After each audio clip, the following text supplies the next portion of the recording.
So ayan po, napatuloy po ang huho ng talong sa buntunan na galing po doon sa talungan, sa pitasan. Ayan pa, ang isa. Ayan pa, ang isa. At ari pa, ang isa. Ay talaga naman. Ha. Yan. Kaya po mga farmers, wag po kayong susuko, wag po kayong magsasawa sa pagtatalungan.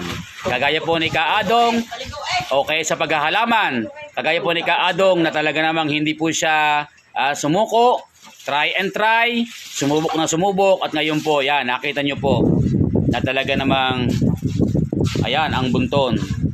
Marami pa?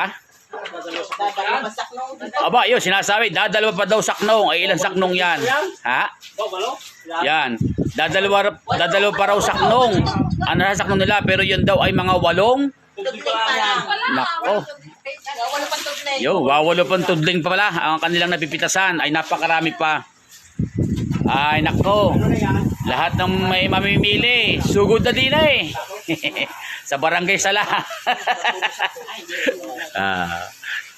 So, ayan po, at talaga naman pong napakarami.